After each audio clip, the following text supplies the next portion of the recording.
Chapter 8. I soon learned to know this flower better. There had always been very simple flowers on the little princess planet, with a single ring of petals, occupying very little space and no trouble to anybody. They would appear one morning in the grass and fade away in the evening. But one day, from a seed blown from no one knew where, a new flower had come up, and the little prince had watched it very closely over the small shoot, which was not at all like any of the other shoots on his planet. It could have been a new kind of baobab, but the plant soon stopped growing and started to develop a flower. The little prince, watching the growth of an enormous bud, sensed that this could well lead to a miraculous apparition. But the flower continued her preparations for her beauty in the shelter of her green chamber. She chose her colors with great care. She dressed slowly, carefully arranging her petals one by one. She didn't wish to appear all crumpled like a poppy. She only wished to appear in the full glory of her beauty.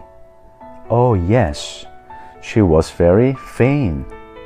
Her mysterious preparations had lasted for days and days. And then, one morning, when the sun was rising, she suddenly showed herself. And having worked so hard and taken such care, she yawned and said, "Ah, I'm only half awake. Forgive me, I'm still quite disheveled."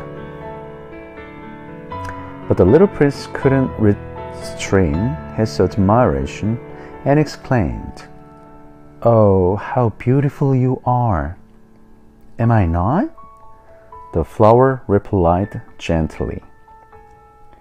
"And I was born at the same time as the sun." The little prince had to admit that she was not excessively modest, but she was so enchanting. "I believe it's time for breakfast," she added a moment later.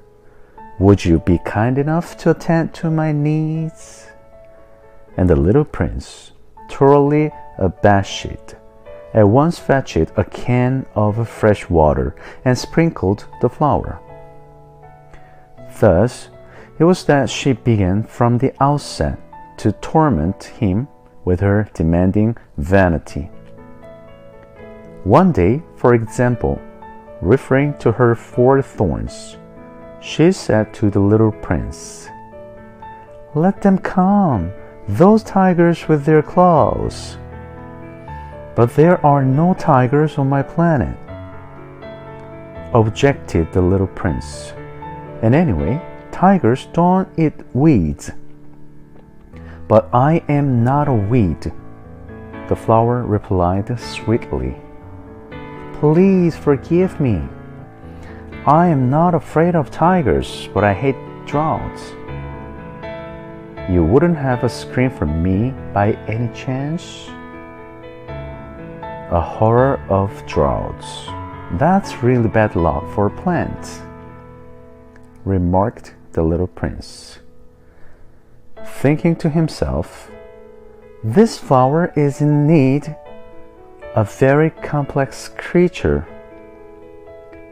In the evening, I want you to put me under a glass dome. It is very cold here where you live and rather uncomfortable. Now, where I come from..." "Too late," she interrupted herself. She had arrived as a seed. She could not have known anything about other words. Embarrassed at having been discovered preparing such a naive lie, she coughed a couple of times so as to confuse the little prince. "Where is the screen? I was going to fetch it, but you were talking to me." Whereupon she coughed a little more so that he should feel remorse. So the little prince, in spite of the goodwill his love engendered towards her, came gradually to doubt her. He had taken words of no importance seriously and became very unhappy. "I shouldn't have listened to her," he confided to me one day. "One should never listen to flowers. One must admire them and breathe their fragrance. Mine perfumed all my planet, but I did not know how to enjoy her. The tail of claws, which irritated me so much, should simply have touched my heart." And he confided further, "At the time, I was unable to understand anything. I should have based my judgment upon deeds and not words. She cast her fragrance and her radiance over me. I should never have run away from her. I should have guessed at the affection behind her poor little tricks. Flowers are so inconsistent, but I was too young to know how to love her."